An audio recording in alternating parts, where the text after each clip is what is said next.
Hello guys, ఎలా ఉన్నారు అందరూ? ఈరోజు మేము ఆలు పాలకూర మిక్స్ కర్రీ రెసిపీ చేసుకుంటున్నాము. చూసేయండి.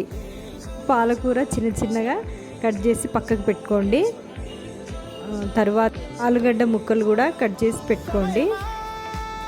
తర్వాత పాలకూర శుభ్రంగా కడిగి తీసుకోవాలి. మళ్ళీ నీట్గా కడుక్కోవాలి. ఆలుగడ్డలు కూడా వాటర్లో వేసి పెట్టుకోవాలి, లేకపోతే నల్లగా అయిపోతాయి. స్టవ్ వెలిగించి కడాయి పెట్టి అందులో కొంచెం ఆయిల్ వేసి ఉల్లిగడ్డలు వేసిన తర్వాత కొంచెం రెడ్గా అయ్యే వరకు ఫ్రై చేసుకోవాలి. తర్వాత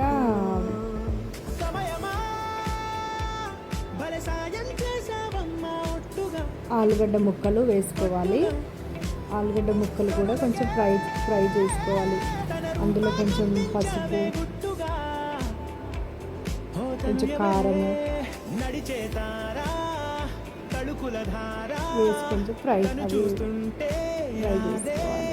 తర్వాత పాలకూర కూడా వేసేసి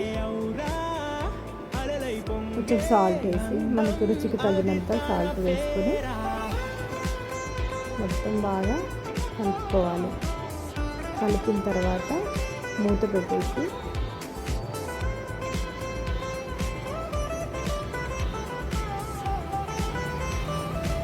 ఒకసారి తీసి చూసిన తర్వాత మనకి మొత్తం అంతగా మిక్స్ అయిపోయిందా, మనకి టేస్ట్ కూడా చూసుకొని అవన్నీ చూసుకున్న తర్వాత అల్లం వెల్లుల్లి పేస్ట్ వేసి కొంచెం వాటర్ పోసి మిక్స్ చేసుకున్న తర్వాత కర్రీ రెడీ అయిపోయింది.